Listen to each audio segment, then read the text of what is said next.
brought to you by Agilus Diagnostics. Health test की बात आती है तो मैं भरोसा करता हूँ India's largest diagnostics company Agilus Diagnostics. खुद को टेस्ट करते रहो। अमेरिका ने विकास यादव को रॉ का एजेंट बताया था और कहा था कि ये पन्नू की सुपारी दे रहा था। पन्नू यानी खालिस्तानी आतंकवादी, और इसका जिक्र एफबीआई ने किया है। एफबीआई ने मोस्ट वांटेड लिस्ट में विकास यादव का नाम डाला है।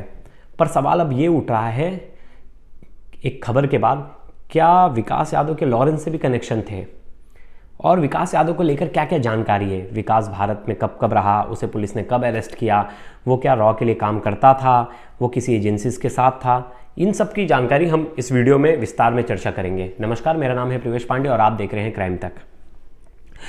3 दिन पहले एफबीआई ने एक मोस्ट वांटेड की लिस्ट निकाली जिसमें एक नाम बड़ा चर्चा का विषय बना, वो था विकास यादव। उस जो लिस्ट थी उसमें बताया गया कि विकास यादव भारत का रहने वाला है, भारत के हरियाणा का रहने वाला है और वो रॉ का एजेंट रह चुका है और रॉ के लिए काम करता है।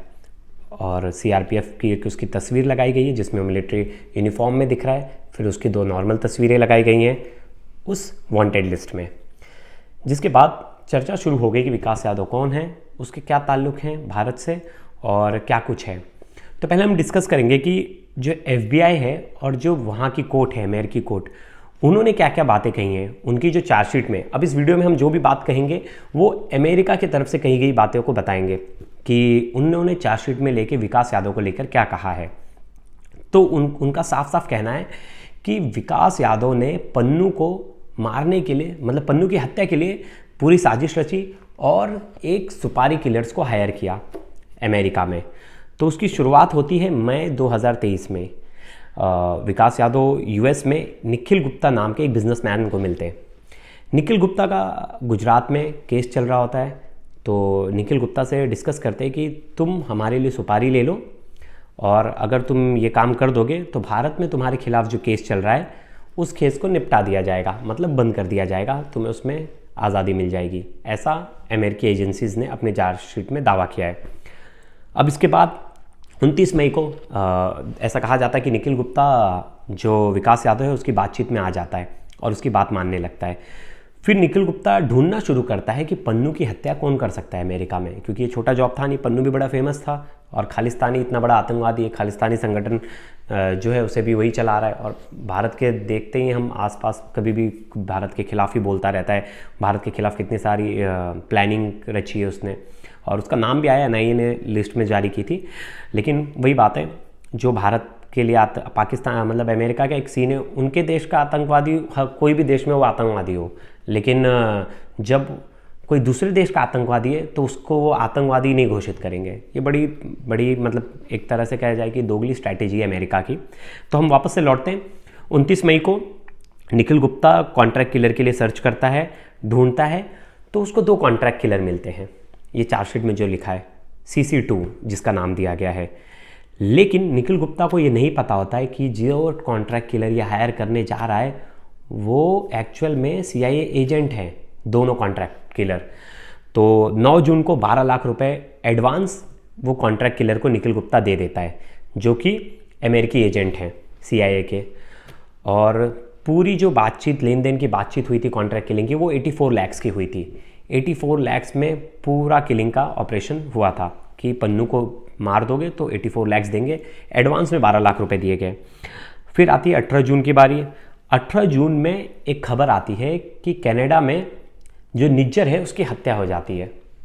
अब उसकी हत्या होने के बाद इनकी प्लानिंग रुक जाती है और 19 जून को जो निखिल है, वो जो हैंडलर है, जो शूटर्स हैं, CIA के जो एजेंट थे जिसे उसने हायर किया था, उसे फ़ोन करके बोलता है कि ये भी हमारी लिस्ट में था, ये मर गया, अच्छा हो गया हमारे लिए। फिर इसके बाद वो प्लानिंग शुरू कर देता है निखिल गुप्ता, बोलता है इनकी रेकी करो पन्नू की, कि कैसे इसकी हत्या कर सकते हैं, कैसे इसे मार सकते हैं। 24 जून को प्लान को आगे बढ़ाने के लिए और रेकी करने का वो देता है इन्हें, बोलता है कि जाके अब उसके घर की रेकी करो और मुझे पूरी इंफॉर्मेशन दो। फिर 30 जून को अरेस्ट कर लिया जाता है निखिल गुप्ता को पूरी इंफॉर्मेशन में। CIA ये जो इंफॉर्मेशन है वो आगे पासन कर देती है और चेक रिपब्लिक से निखिल गुप्ता को अरेस्ट कर लिया जाता है। फिर प्रत्यर्पण करके उसे अमेरिका लाया जाता है।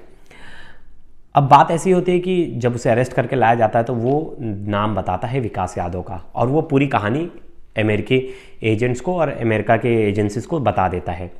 फिर इसके बाद अमेरिकी एजेंसीज एक चार्जशीट दायर करती है, फिर उसमें बताया जाता है विकास यादव नाम का आरोपी है जो पन्नू को मारने की पूरी स्ट्रैटेजी रच रहा था, और ये भारत का एक्स रॉ एजेंट है और भारत के रॉ एजेंट के लिए काम करता है फिलहाल। उस जो अमेरिकी चार्जशीट है उसमें लिखा है कि करता है काम।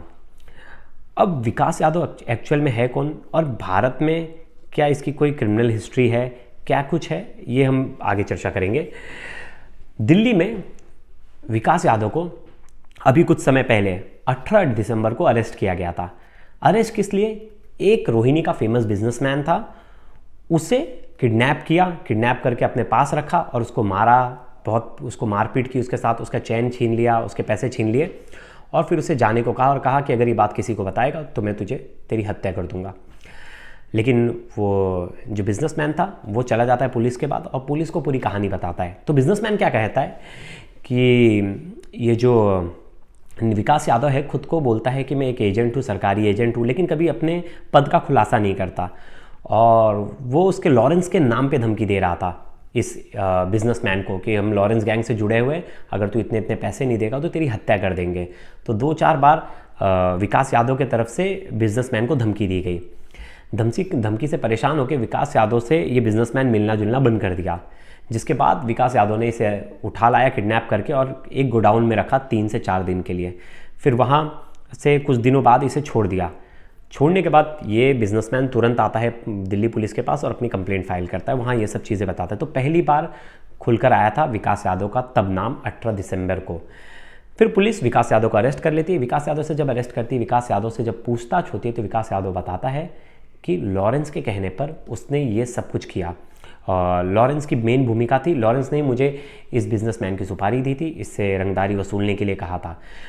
तब जाकर लॉरेंस अब जाकर लॉरेंस और विकास यादव का नाम सामने आ रहा है कि क्या लॉरेंस के लिए काम करता था विकास यादव। वैसे भारत सरकार ने पूरी तरह से नकार दिया है कि विकास यादव अब भी रॉ का एजेंट नहीं है, ना भारत सरकार के लिए काम करता है। उसने बहुत पहले ही नौकरी से रिटायरमेंट ले लिया था, उसने नौकरी छोड़ दी थी, और अब उसका भारत की सरकार भारत के सिक्योरिटी एजेंसी से कोई लेना देना नहीं है, ये भारत ने भी साफ कर दिया था। लेकिन वही जो बीच में एक बार सवाल उठा था, कनाडा ने कहा कि लॉरेंस बिश्नोई का इस्तेमाल कर यहाँ की सरकार जो है वहाँ खलिस्तानी आतंकवादियों को मरवा रही है, और इसी को लेकर यूएस ने भी अब साफ कर दिया। तो ये दोनों का जो गठजोड़ है, जो कहा जा रहा है कि लॉरेंस और विकास यादव में क्या कनेक्शन है। अब विकास यादव फरार है, उसके बारे में कोई पता नहीं, क्योंकि वो 14 अप्रैल को जेल से बेल हो गई थी उसकी, तो बेल होकर बाहर आ गया था। उसके बाद से विकास यादव का कोई पता नहीं है। विकास यादव की लास्ट लोकेशन क्या थी ये भी किसी को पता नहीं है। विकास यादव तब से गायब है। और ऐसे में जब लॉरेंस और विकास यादव का नाम जोड़ता है, और लॉरेंस ने बहुत बार कहा भी अपने इंटरव्यू में, आपने देखा होगा कि खालिस्तानी उसके दुश्मन है, जो देश के दुश्मन है वो उसके दुश्मन है और वो उनको चुन चुन के मारेगा। तो क्या ये बात सच है कि विकास यादव के साथ लॉरेंस जुड़ा था और लॉरेंस ने ही पन्नू की हत्या की, विकास यादव को सुपारी दी थी, या कुछ और है मामला? ये सब इन्वेस्टिगेशन भारत सरकार ने भी अपनी एक कमेटी बिठा दी है जो इस मामले में इन्वेस्टिगेट कर रही है। तो आने वाले टाइम में हम विकास यादव से जुड़ी हर खबरें आप तक लाएंगे और डिटेल इन्वेस्टिगेशन करेंगे, क्या कुछ हुआ था, क्या कुछ सामने आया है। तब तक के लिए धन्यवाद। और आपके फीडबैक का मुझे बेतबरी से इंतज़ार रहता है कि आप मुझे बताएं कि आपको मेरा शो कैसा लगा। मैं आपकी बातें भी लूँगा और आपसे डिस्कस भी करूँगा उन बातों पे, आप जो बात मुझ तक रखेंगे। तब तक के लिए धन्यवाद दोस्तों।